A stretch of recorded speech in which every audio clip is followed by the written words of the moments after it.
In 2012, you said that your father and Ronald Reagan would have a hard time in today's Republican Party based on their records of trying to find accommodation and finding some degree of common ground. Do you still feel that way?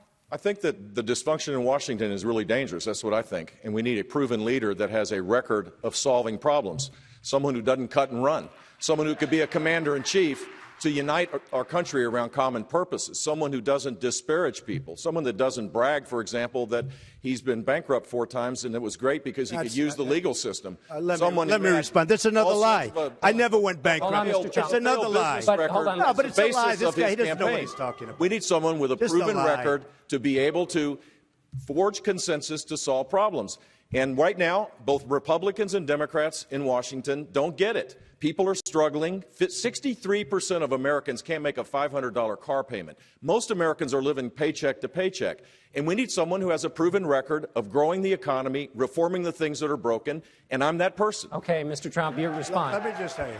Jeb goes around saying, just like the biggest business leaders in this country, I've used the laws of the land to I bought a company. I threw it immediately into a chapter. I made a great deal. I used the laws to my benefit because I run a company. Yeah, I never went bankrupt. Excuse me, Jeb. Yeah. I never went bankrupt. Never. Now, but you don't want to say that. Now, let me just say, I've used it just like the biggest leaders in the country.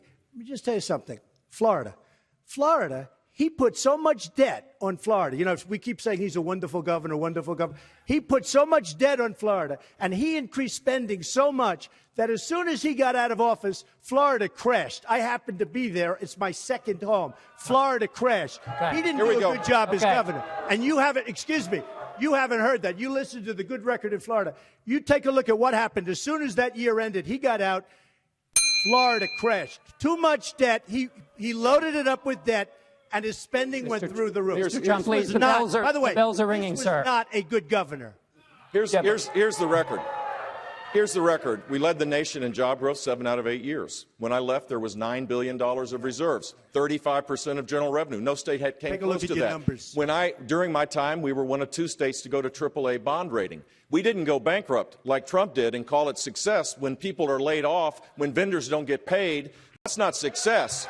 What we did was create an environment where people had a chance to have income. Personal income during my time went up by 4.4%. Florida went down right after he got out of office. The government grew by half of that. He did too. All right. Thank you. Senator Rubio, I want to ask you a 30-second question.